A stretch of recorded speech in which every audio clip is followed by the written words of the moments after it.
Welcome back to the Nook Nation podcast, everybody. I am host Brett Inman, and today I'm joined by former Lakeshore Chinook, former Michigan State Spartan, MLB draft pick, and former Pittsburgh Pirate Cam Vieaux. Cam pitched for the Chinooks in 2014 before eventually making his major league debut with Pittsburgh in 2022. Today, he helps athletes develop their mindset, which is so crucial to success. Cam, thanks for joining me. Thanks for having me, Brad. I'm pumped to be on. First off, in a broad sense, what do you remember about your summer in 2014 with the Chinooks? Man, we dominated, first of all. We had a pretty good team. A lot of guys go on to play at the next level.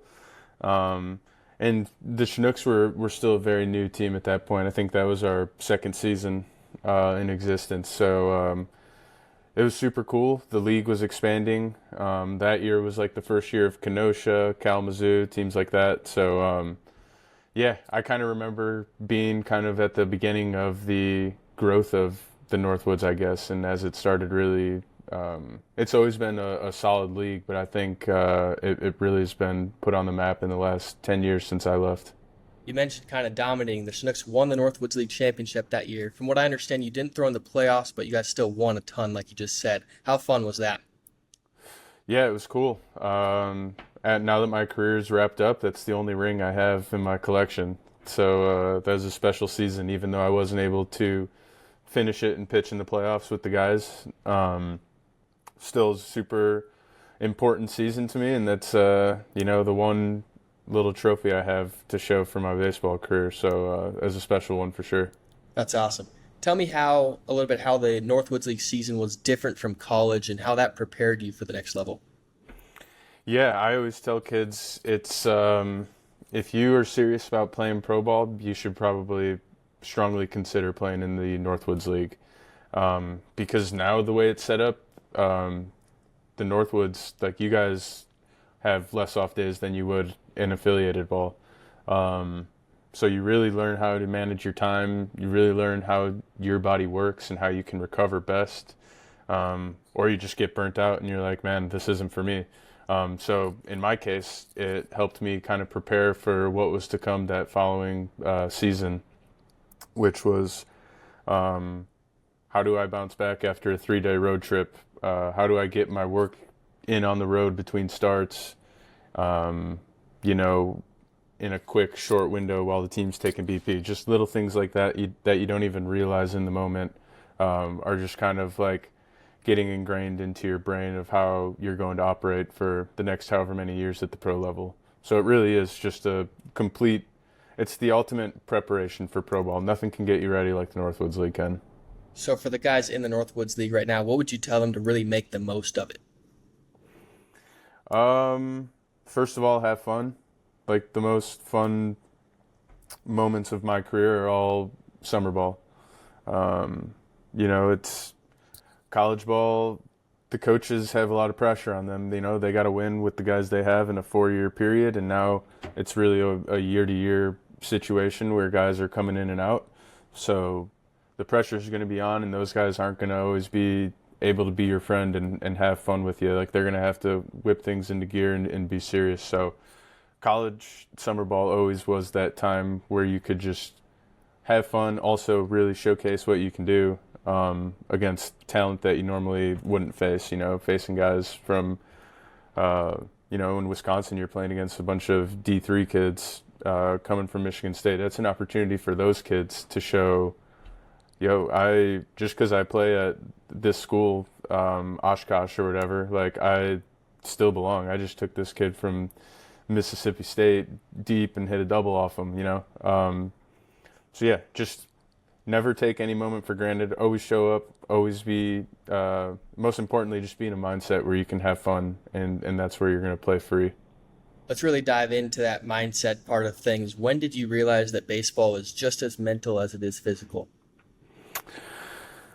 I think I really didn't realize it until I was probably in pro ball, but I was a really good visualizer. I just thought I was always daydreaming. I was really good at kind of just going through lineups and putting together how I was going to approach this game kind of like a form of meditation. I loved like pitching to the rhythm of music, which was also meditation. I just never realized I liked doing all of these things until someone actually sat down with me and told me what all of them are.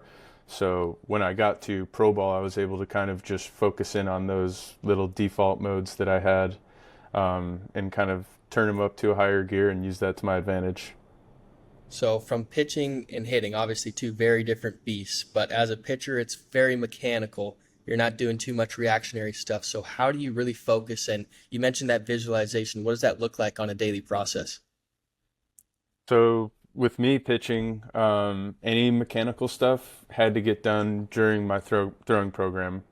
For instance, during the Northwood season, we'll just use that for an example. If there's something I want to work on, that all has to get worked on during throwing program, which is the most important part of every pitcher's day, because that's kind of where we can pitch with our brain turned on as far as like the creative thinking goes and how movements feel. Um, when the game comes, I don't want to have any of those thoughts going on. So like I always had to feel prepared that I checked those boxes each day during throwing program, whatever it was, to where I could feel comfortable that whatever it is I'm working on, it kind of is in that default mode where I can just completely focus on the hitter and whatever situation comes up in the game. And obviously, baseball is such a game of failure. We hear it all the time, that you've got to be strong mentally. But how do you become strong mentally and handle failure?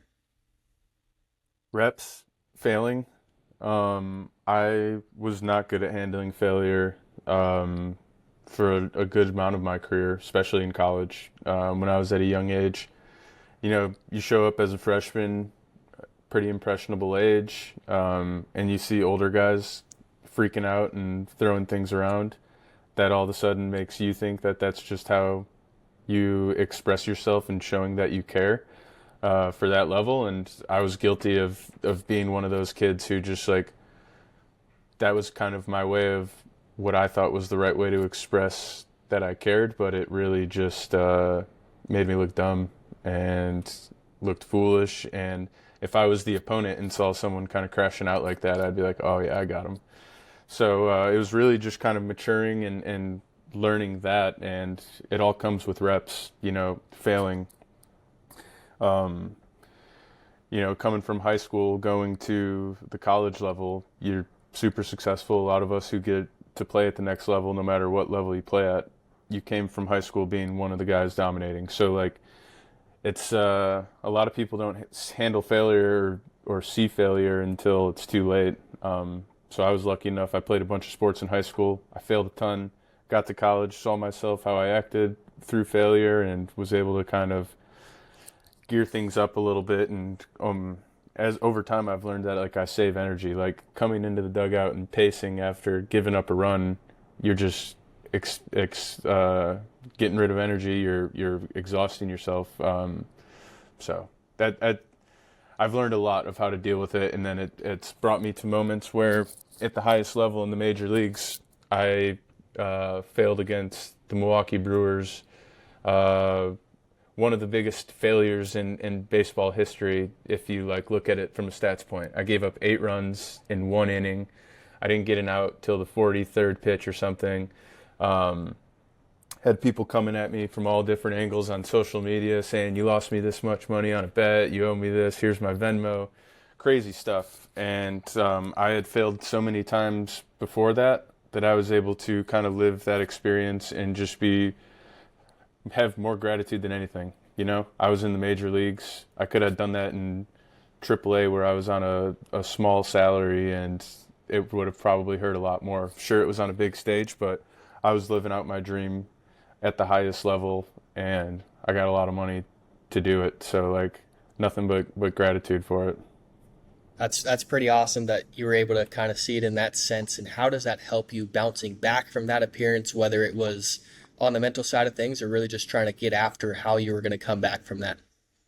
Yeah, it makes it a lot easier because especially with an outing like that, it's almost a guarantee that your next outing won't be any worse than that. So that's something to look forward to. And, I was always super good at bounce back. I don't know if that was because I was just a dumb lefty who just wanted to go out there and run, or if that was just a skill I was lucky enough to develop at a young age. But my bounce back was always great, especially coming out into pro ball. Something I was able to do really well was always follow a bad outing with a good one. I never really let things spiral or snowball, and that's kind of why I was able to hang around as long as I did. You mentioned a couple minutes ago about going into the dugout, guys slamming things, stuff like that. I think so many young players struggle with that because they want to show that they care about the game and they care that they just failed. What's your message to those type of guys to really understand that you don't have to show that frustration for people to know that you care? Yeah. I mean, it's there's a fine line. You don't want to be the guy who just like tries so hard to look like he doesn't care that he kind of looks like a jackass and is like laughing after things. Um, it's really just like a person to person case. How you can go in and do whatever you have to do to get that out of your head, but like it's all about finding a process. For me, my process was wiping that mound clean after a bad pitch. Really, after any pitch, I would always go to the mound, wipe it off with my right foot, make sure it's all cleared, and whatever happened before was completely gone. That was kind of just my process to move on to the next pitch. It's a long fight, you know. If we're just gonna worry and focus on one little portion of it, we're gonna get punched in the mouth the next time we come up. So however we can reset and find that process to come back is the best possible way to do it. Let's talk about confidence for a little bit. Your numbers in college were pretty solid, obviously, gotta be to get drafted. So what was your confidence level like going into the MLB draft, and kind of take us through that process? Yeah, I was a confident kid. And I didn't have crazy stuff when I was drafted. I was probably throwing 91, topping 93. But I pitched like I threw 100 miles an hour. I attacked you like I was the best pitcher in the world that day.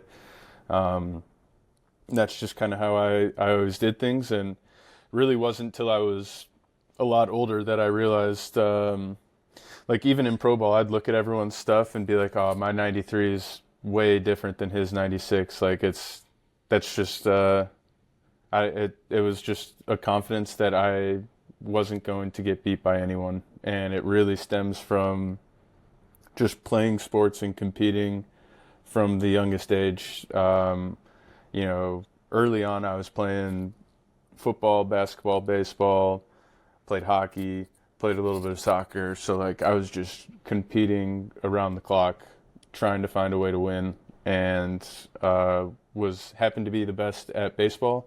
So that just gave me a platform to go try and win and be the best at whatever I do for a living. What was your self-talk like on the rubber? A lot of guys, talk to themselves, or whether it's in your mind or out loud. What was that like for you to really assert that confidence? Um, I was crazy. I was in a fight. So like especially, so when I was a starter, it's almost like a boxing match where you're feeling things out, you're throwing your big punches, but you got to last the whole thing.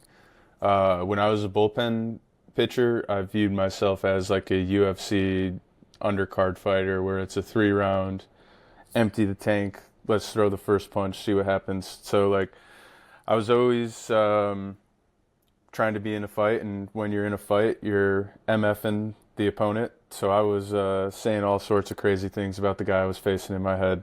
Um, Yeah. it would be pretty entertaining to hear, I think, going back and listening to that. Yeah, I think so many guys are like that, and it helps, but there's also guys that kind of gets in their head where they might be thinking of other things. And was that ever a problem for you where different thoughts popped into your head that kind of invaded that?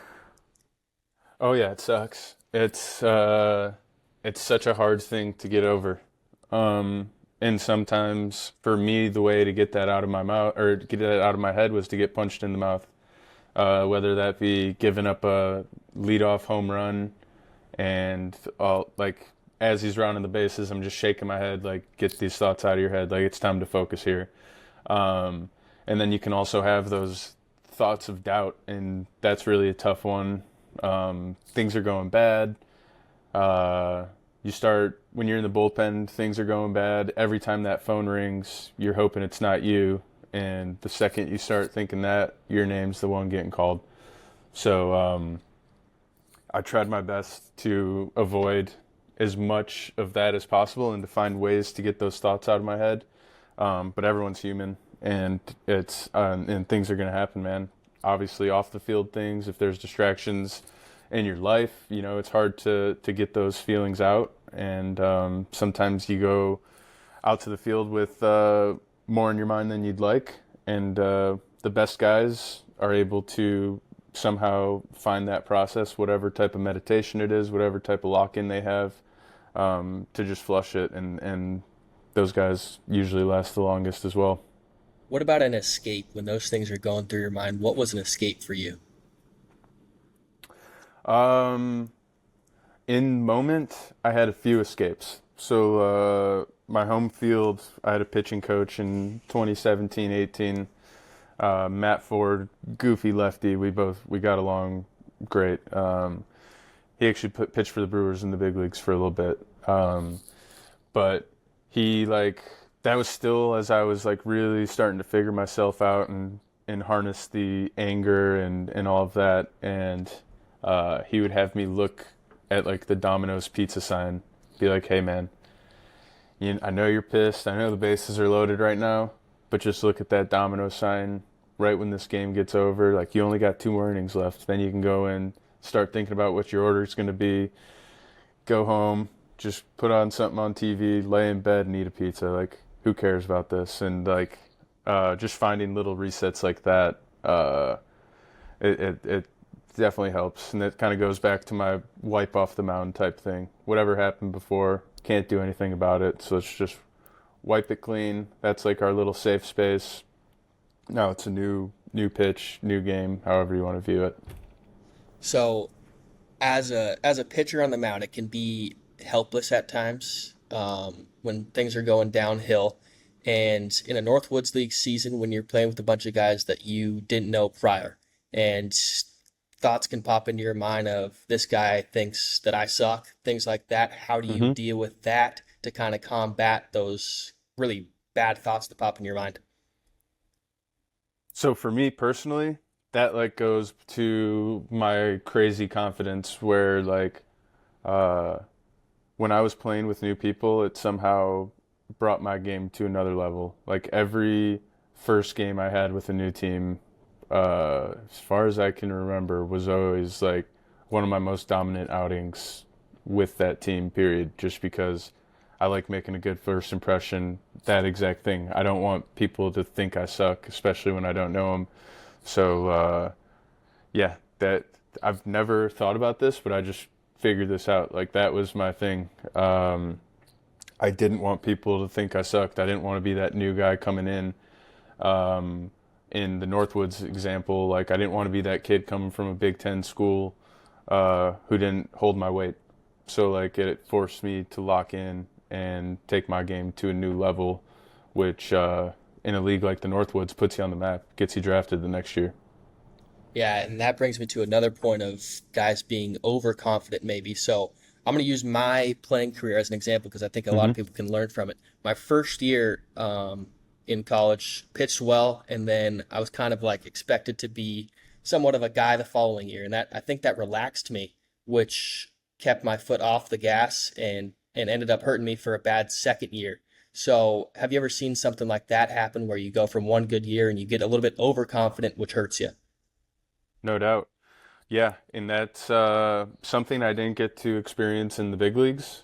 But in my situation, I was able to always, when I got that Friday guy role, now my job was to be Big Ten Pitcher of the Year, put Michigan State on the map, and be that Big Ten Pitcher of the Year, be nominated for Golden Spikes, get drafted at whatever round. Then when I get to Pro Bowl, it's always, how do you get to the big leagues? And then the hardest one, in my opinion, to stay at and figure out how to continue to belong and evolve as the game evolves is staying in the big leagues. And that just makes it so much more impressive knowing what all those guys go through, and the guys who can stay, the guys who play 10 years, that's such an incredible accomplishment to evolve with the game. Because since I joined pro ball in 2016, I would say like the go-to off-speed pitch has changed 5 to 7 times.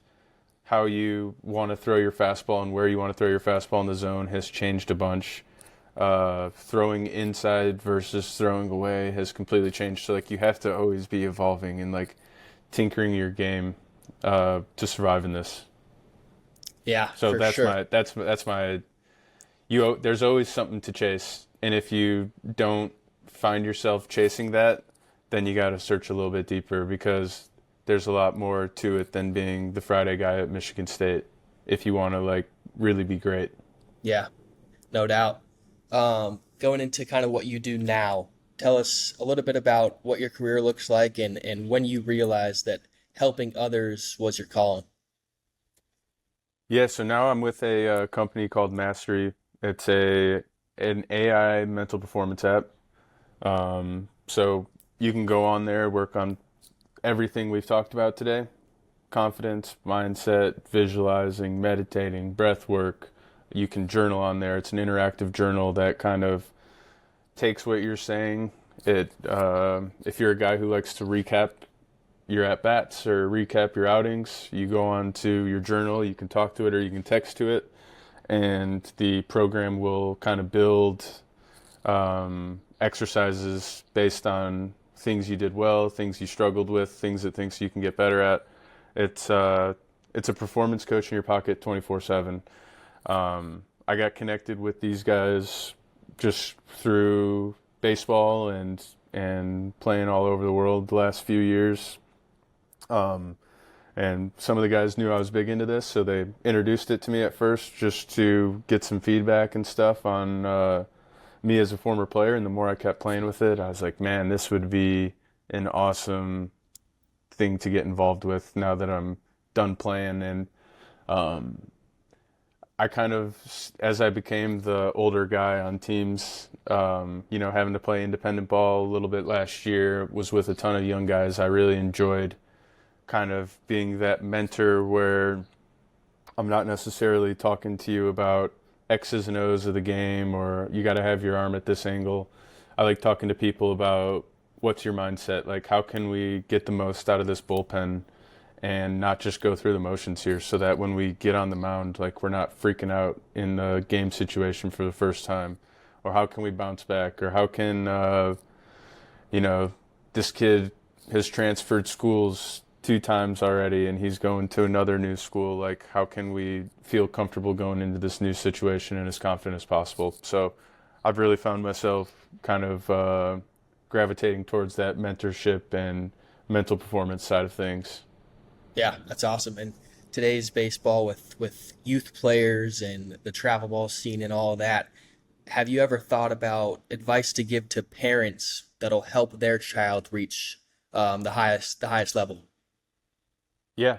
Yeah, that's another cool thing about the Mastery app is it's not just for the athlete, like it's for the parent as well. And, big thing that we kind of recommend parents trying out is talking to Coach M, is what we call our performance coach in the app. Say talk to him about the car ride home, how to properly address that. Um, my advice to parents is to let the kid have fun and be a kid. Um, I know the landscape is completely different. I know it's really hard to do. I played 3 sports in high school at the varsity level, all 4 years. I didn't go to showcases. I didn't play for a national team. I played with my friends that I grew up with. Um, I went to summer basketball camp. I went to summer football 7-on-7. I did everything, and it made me a better athlete. It made me a better competitor. Um, I think it made me injury resistant more than others. With college and pro combined, I played 14 years at a super high level and never had a serious injury. I got hit by a line drive once, and that was my only injury. I broke my foot. So like, I think playing, maybe I was lucky, or maybe it was just that my body was so used to being in crazy positions while competing at a high level, that I was ready to rock for a long career. But yeah, biggest thing is have fun and be a kid. Yeah. So what do you say to maybe some high school coaches around the country that want their guys to play one sport?